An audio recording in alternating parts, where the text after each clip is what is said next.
we've been doing video recording dealing with Hammurabi's epilogue, pursuing it grammatically through inductive Akkadian grammar.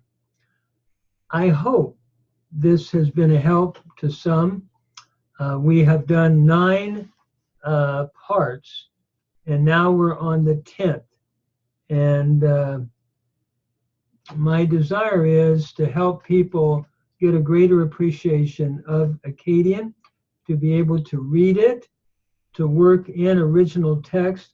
I would encourage the learning of the signs along with the cuneiform signs, along with the grammar. But if you'd like to follow me in the grammar, you can go to Google Books under my name, Dr. Gary Statz, and type in a short inductive Akkadian grammar based on the epilogue of Hammurapi's code. And we are in column actually 49.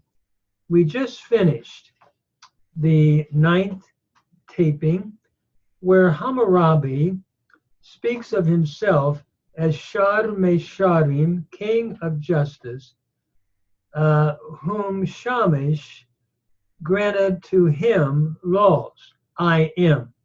Shashamish kinatim isrukushum anaku. And he then boasts, my words are choice, my deeds has no contender. Notice awatuya natska epshetuya shaninam ul isha. That is, my words are choice, my deeds has not a contender. To the not wise they are empty. Ella anna la chasim rika. They are empty. But to the wise, ana imkim, to the wise, they are for praise, and they are for praise, I should say, they are brought forth. Ana tanadatim shutsa. They are brought forth. And that's where we stopped on our 9th video taping.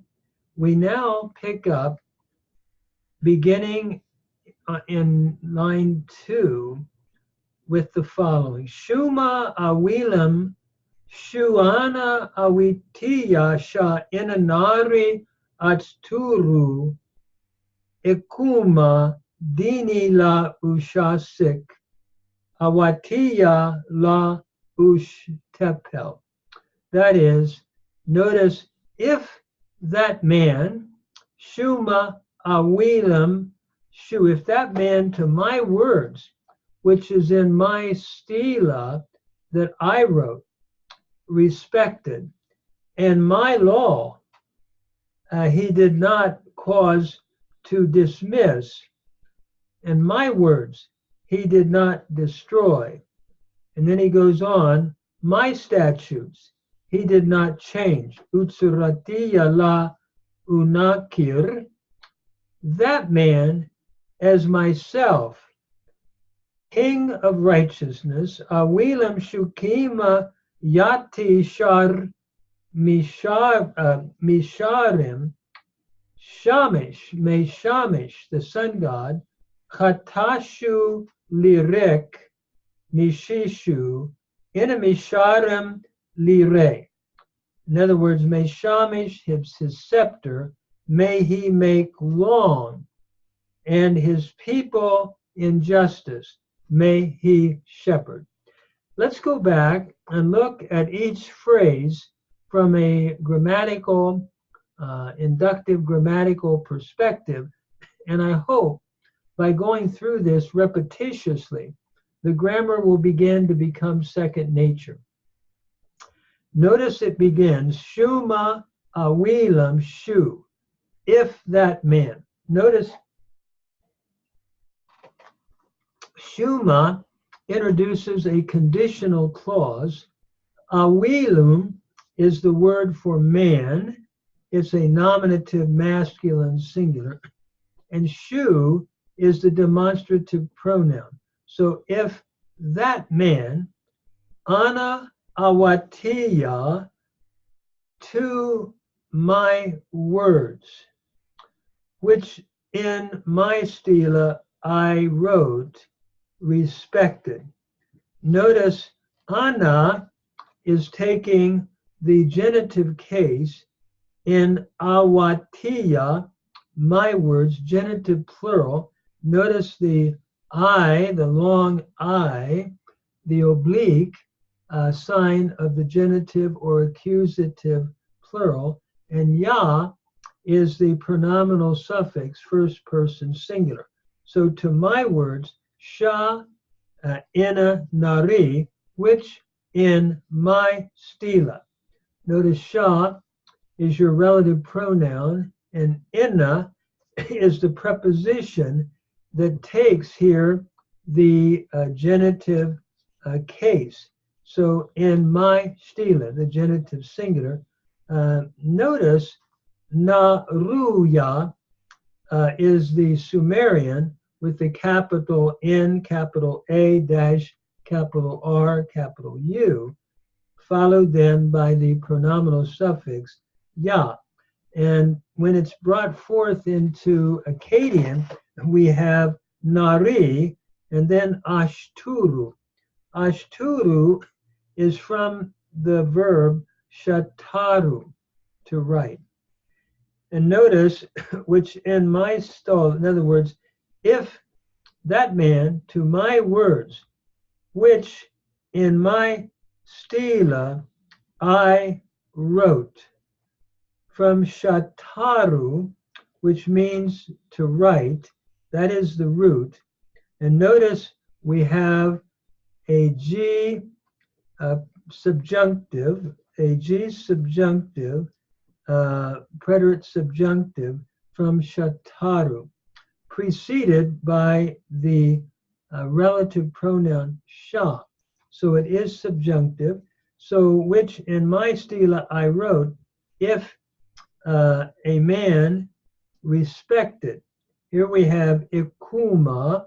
This is from the Middle weak root kalu, meaning to respect. So this is a G preterite, third masculine singular. Notice the I giving it away as a third person, followed by ma, the conjunction and. So if that which my words, which is in my stela, which I wrote, respected, if that man respected, and my law, dini la ushasek, my law he did not cause to dismiss. Notice dini means law from dinum, and dini is and to my law. Here again we have the genitive singular going back to ana, or excuse me, inna in my stela, which I wrote, respected, and in my law, again a genitive singular with the e suffix, la ushasik, he did not cause to dismiss. Notice la is your negative particle, and notice ushasik. Here we have a sheen stem indicated by the sha infix following the u. So u-sha, and notice we have a double S here. The root is nasaku, and what we have here is a one noon form, similar to the pei noon verbs in Hebrew. So ushan sik became usha sik, where the noon is assimilated by progressive assimilation to the S of the root, nasaku. So ushan sik became usha sik through a process of progressive assimilation, and nasaku is the verb, which means to throw down. If he did not throw down, or we could translate it dismiss, in my words, he did not demolish or destroy. Notice awatiya la ushtepel. Awatiya is again the the plural accusative. He did not destroy my words. And notice ya is your pronominal suffix, first person singular, and la, your negative particle again. And now we have ushtepel, and the root is napalu, which means to cause to fall or to demolish. I'm thinking of the Hebrew nafal, similar root. So if he did not destroy, and notice we have a sheen T stem here, preceded by U, and so we're looking at a causative, sort of a, we could say a causative, clearly a causative stem that he himself, reflexive, did not destroy, and my statutes he did not change. Notice utsuratiya la unakir. Utsuratiya is my statutes he did not change. And notice again, utsurat, showing we're looking at a feminine plural, and the E is oblique again, either genitive or accusative. And I'm understanding this as an accusative plural. He did not change my statutes. And this is from the root, utsuratum, statue. And here again, it's in the plural, accusative. And ya is your pronominal suffix, first person singular. La is your negative particle. And unakir means to change. It's from the root nakaru, to change. It's a D preterite, third masculine singular from nakaru. Notice you have the U introducing the D stem, and you have the doubling of the K. I'm often reminded the D stem in Akkadian is similar to the PL in Hebrew, where we double the middle radical, yishaber, for example, yishaber. It's interesting too, we have an E vowel pattern, yishaber. Here we have an I vowel pattern, thematic vowel pattern. So there is a interesting relationship, I think, between the D stem and the PL stem in Hebrew. But then we go on, Awilam shukima yati shar misharim. That is, he did not change. And then that man, here again, we have a wilam, nominative singular, shu, your demonstrative pronoun, that man, kima, taking the genitive here, it's like ke in Hebrew, as myself. The reflexive pronoun yati in the genitive, as myself, shar misharim, that is king of righteousness. So in other words, again, he's claiming to be the king of righteousness, and anyone that follows his statute would likewise be shar misharim, king of righteousness. Notice shar is from sharum, meaning king. The rum is dropped out, and we have the shortened form here in construct with misharim. So king of righteousness. We have two nouns in construct, much like what we have in Hebrew. We could say Beit El, house of God, and so forth. Similar, where you have your or B'nai Ha'adam, sons of man. You have the construct chain here in Shar Misharim in Akkadian, king of righteousness. Shamesh Hatashu Lirik. Notice Shamesh is the sun god. He's the patron god of justice. And so one of the things that Hammurabi is claiming here is the king of justice, as myself, if he follows my laws, will have that same, could have that same title, Shar Misharim. And then Hatashu, his scepter, may Shamish prolong. Notice the Gish is looking at, it's Sumerian, looking at something having to do with wood, and the capital Gidre means scepter in Sumerian. And then we have Shu, which is your pronominal suffix, third masculine singular. So his scepter, and in Akkadian, it is Hatashu, from Hatum, if we're putting it back into the nominative.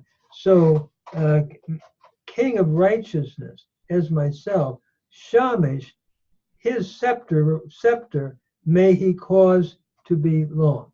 Notice we have an accusative singular shown by the A in Hata, and then Shu, the pronominal suffix, third masculine singular. So his scepter may he make long. Notice lirik is from the root araku, to make long. And here we have a precative.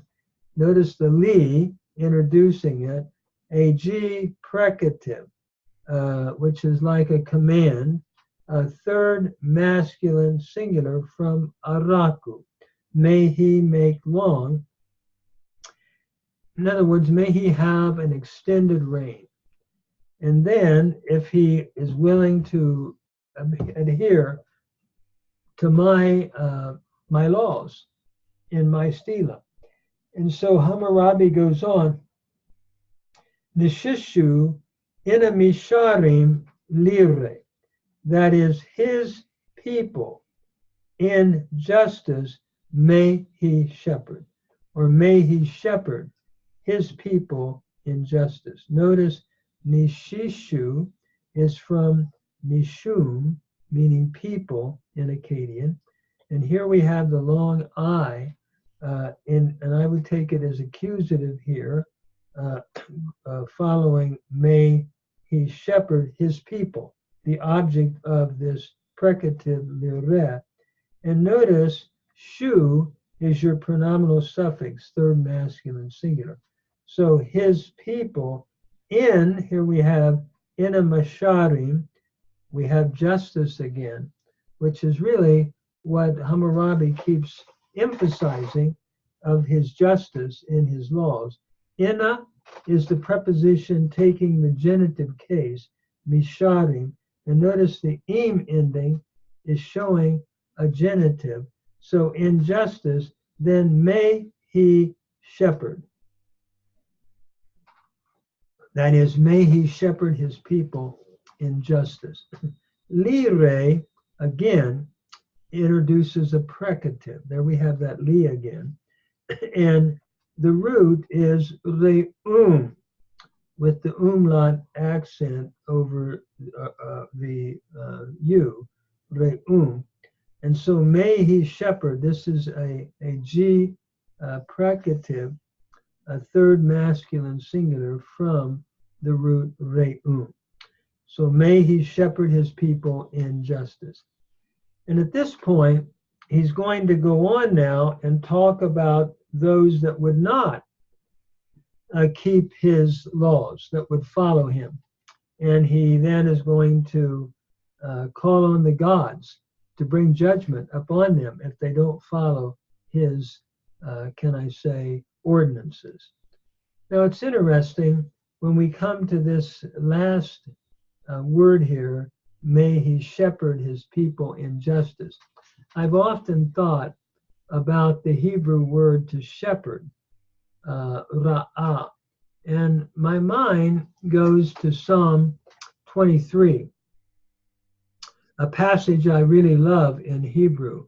Adonai ro'i, lo eksar, benot desha yarbitseni, al me menachot yanahaleni, nafshi yeshoved, yancheni b'maglei tzedek lema anshmo, gam ki yelek begates al mavet lo irara, ki ata imadi, shiftacha uminshantecha, hema yanachamuni, ta'arok lefanai shulchan neged zorarai, Ishanta v'shemen roshi kosi revaya. Achtov v'chesed yirdefuni kol yemei chayai. V'shavti b'veit Adonai la'orek yamin. What a beautiful psalm. And here we have Yahweh in the Hebrew Bible as the shepherd of David. And even when he walks, ki alek begates al mavet lo irara. Even when he walks in deep darkness, he would not fear evil, for Yahweh, the shepherd, is with him. So that idea of a shepherd looks at a king caring for his people, and also doing that in Hammurabi's code by bringing justice, misharum, to the people. And as I think about this as a New Testament, as a Christian, following New Testament teaching and theology, I'm reminded of John 10, where Christ, Jesus, speaks of himself as the good shepherd who lays down his life for his sheep, looking at the cross work of Christ and his glorious victory over the shadow of death in his resurrection. So I see, can I say, beautiful parallels when I look at the Hebrew Bible, and then as a minister, looking at the New Testament, where the idea of a shepherd has the idea of kingship in a very profound way. I'm hoping that what we went through has been a help in helping get basic grammar down. I think Hammurabi's code, especially the epilogue, because it is repetitious, is a wonderful way to work through the grammar, seeing the stems over and over. The G stem, we saw the N stem, we've seen the D stem, we've seen the sheen stem, we've seen the sheen T stem. And so eventually, by reading through this, I think it will help in getting a better knowledge of Akkadian. And my hope is also helping anyone that wants to see a comparison between the Hebrew scriptures and, as I said, myself as a minister, the New Testament relationship to Christ as well. So thank you for watching these videos. I hope they've been helpful, and we hope to do some more. So thank you very much, and keep studying and reading Akkadian. I would encourage you to go through a good grammar that we discussed in the first video, and also to work on the signs as well. Marcus has a good sign list in his inductive grammar, but I would try to keep working through the text grammatically, and hopefully I can do some more videos in Akkadian grammar. Thank you for listening, and I hope this has been helpful.